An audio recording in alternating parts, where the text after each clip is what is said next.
What's up, YouTube? It's your man BT, and I'm back with another video. In today's video, man, we're talking about dating and why dating is so gosh darn difficult. Let's have an intelligent conversation about it.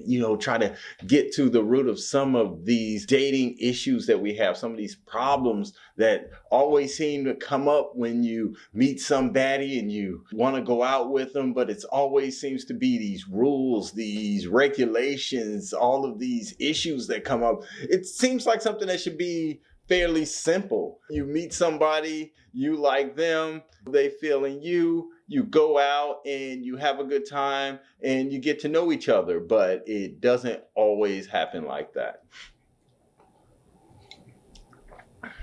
So when it comes to dating, the first thing that comes to mind is bad advice. We take bad advice, man. We take bad advice from our family and friends. We take bad advice from social media influencers, the Kevin Samuels and Tommy Lawrence of the world. Man, let me tell you something. At what point did we start to allow these social media influencers to place a value on us? They're running around saying, okay, you're a 3, you're a 2, you're a 4. And we're swallowing this stuff up whole. If you want to be like me, if you want to be like my friends, if you want to date people like me, if you want to date people like my friends, and Kevin Samuels, well, you're a 3 because you're not this, you're not that. No. That may work for some people, but intelligent people are not falling for that BS. You have what you need right here and right here.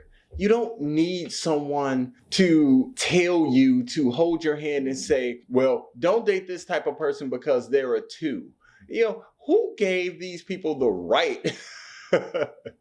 That may work out there in social media land where everybody is trying to be something that they're not. But in the real world and here, you don't place value on other people, and like I said, I think I'm more disappointed at the people who follow that. So in terms of dating, man, don't take advice from these people. These people are not doing this and not creating this content with your best interests in mind. They're creating this content for controversy, for likes, for mentions, and with their best interests in mind. So when it comes to dating and bad advice, you have to use your judgment. Is that person going to be sitting across from the person you're dating next to you? No, you have to guide yourself through relationships. You have to guide yourself through dating practices. You have to guide yourself through these things. You have to get to know somebody on a personal level, and you do that individually, not collectively. This is not something that these outsiders should have any influence over you in. Someone can give you some really good advice. There's nothing wrong with taking good advice, but when we take that advice so far as to rearrange our lives based on what someone else is saying,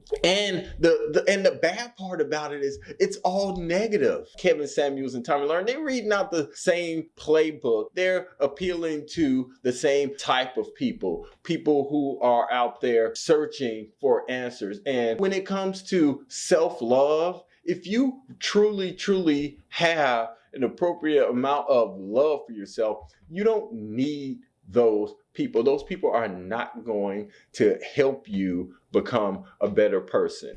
Number 2 is we truly don't know what we want when it comes to dating. We create this criteria. Well, I want them to be 6'2" with muscles and money and drive a Tesla. And we want her to have natural hair, big boobs, a big ass, and very, very intelligent and pretty eyes, and be able to cook and clean and do all of these other things. Come on, man. We have no idea what we truly want. So you have to think about that in terms of dating, man. You can't expect some man to roll up on a white horse looking like Michael B. Jordan, and some woman to roll into your life with the body of a Instagram model and the brains of a rocket scientist and think that this is reality. People are real, people are flawed.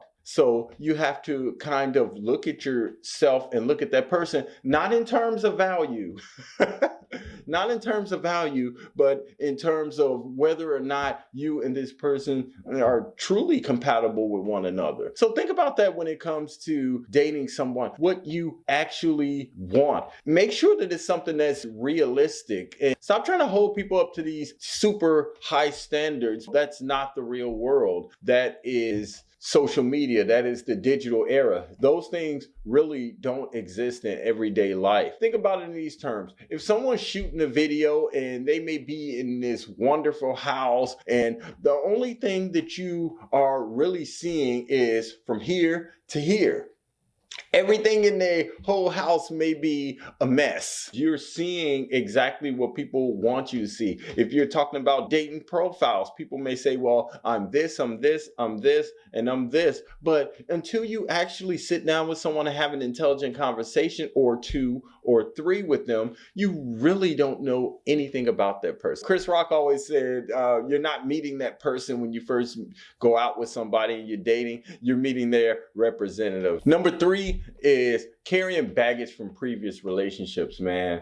That is very, very difficult. Dating already brings on enough anxiety. You're meeting somebody brand new, you're meeting them for the first time, and it can be stressful. Best advice is to just be yourself. Keep in mind that this person is not the last person you dated, and don't use the last person you dated as a criteria for judging this new person, or holding this new person that you just meet and you just going out with to a standard and saying, aha, my ex used to do that, so now this person is completely off the table because you're just like my ex. That's baggage. Get to know a person for who they are, and don't have these unrealistic expectations, and don't have this baggage. Don't bring this baggage into the relationship. If it's something brand new and it's just a date, let it be just a date. I think we've gotten to the point where we're so stressed out about dating and finding this perfect person that we don't realize that it's just a date. If you invite someone out for coffee, it's just coffee. You don't have to make any life-changing decisions on a first date based on a cup of coffee or whether someone chews at the table and all of these things. Get to know a person because there's a reason you agreed to go out on a date in the first place. So kind of focus on those things. And more importantly, just enjoy yourself. And remember, it's just a cup of coffee, you know, it's just a date.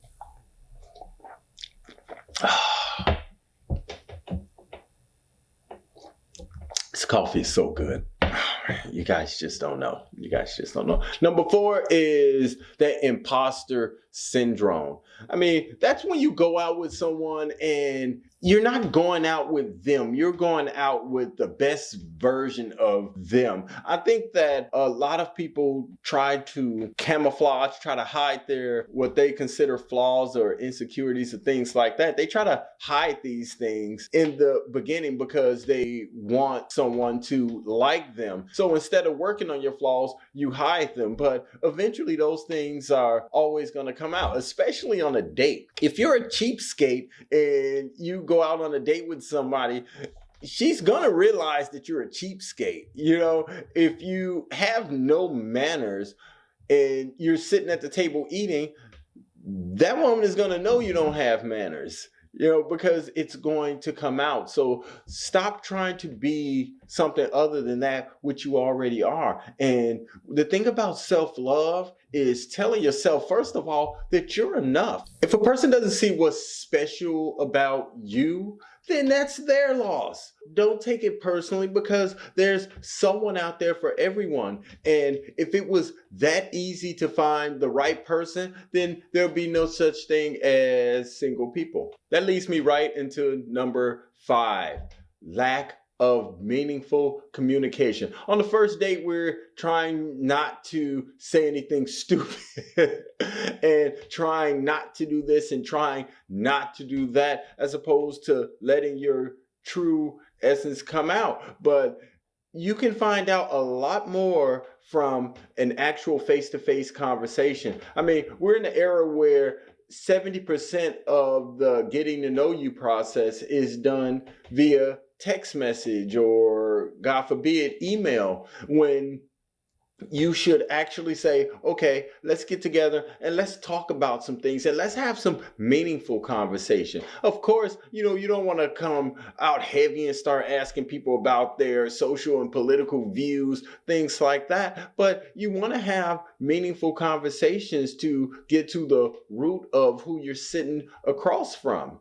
It's nothing worse than sitting across from somebody for an hour and then you get up and leave and then you realize that you still know absolutely nothing about that person. So when you go out on a date, man, keep it light, but ask some meaningful conversations so you can get the answers that you want and you can make a decision from there whether there's going to be a second date. Number 6, and this is a funny one, man. Lying about deal breakers. That's just like someone who is fit. They're in shape and they say, well, I want to date somebody who is in shape. And, you're having these conversations before you go out and you're like, yeah, I'm a marathoner. I love running. And then you sit down and you realize, man, that person doesn't run to any place but the refrigerator. Or you say, oh, I don't like people who smoke, or use drugs. And then someone shows up on a date and they're high. You can't hide these things for very long anyway. So why hide them? And you may want to kind of examine yourself and say, man, if this is something that I have to hide, maybe I need to do a little bit more self-examination and determine whether these things are really as important to me, whether these things are really bad habits that I need to work on. But if you know that this person is not into that sort of thing, you say, okay, I smoke, so I'm not going to smoke before this date, so this person doesn't know I smoke. And then as soon as you both go your separate ways, you're like, man, she fine. She doesn't know I smoke, but I'm going to keep dating her, and I'm going to keep hiding this thing about me that I know that this person doesn't like, because I want to be with her. You're being deceptive, and that's just not cool. That's just a disaster waiting to happen. So if you do have these things and you know that there's something about you that this person doesn't like, don't hide it. You may be going out with someone who says, man, I don't want a woman with a bunch of kids, and this woman got like 5 kids at home, and you hide it from him. Eventually he'll find out that you have 5 kids, and if that doesn't work for him, you should have more respect for yourself than to put yourself in a situation where you have to lie about who you are. You should never have to lie about who you are. Put it out there, because the person that's right for you is gonna be okay with that. And you should be okay with who you are enough to not have to lie. I'm not gonna sit there and lie to make a date work with somebody who eventually is not gonna like me once they find out that I do these things that they don't do. It's incompatibility, and you're trying to force something that is just not going to work. It's inevitably wrong. Number 7 is different belief systems. I was speaking about this just a few minutes ago. Blue lives matter. Black lives matter. If that doesn't work, it could be religious differences. Okay, I believe in God. I don't believe in God. These things, they become a problem. They may not be a problem up front, but wait until you've been dating a few months and then Sunday rolls around and she be like, come on, baby, let's go to church. And you're like, church? I'm watching the Bears, man. I ain't with all of that. And she's like, you're not with all of that? What's wrong with you? What's wrong with you? Where's the man that I met when I first went out on a date with him? You're not the same person. That's what they mean when someone says you've changed. You're not the same person. Number 8 is these conditioned dating rituals. Some people are like these serial daters, and they're so focused and they know exactly what they want from their mate. They want this person to be this, and we're gonna go here, we're gonna do this, we're gonna go out to dinner, you're gonna pick me up, we're gonna do this. If I go out on another date and I go to another boring movie where we can't even talk, or go to another steakhouse and have this traditional meal, this traditional date, it drives me crazy. Sometimes when you're dating, you have to think outside the box.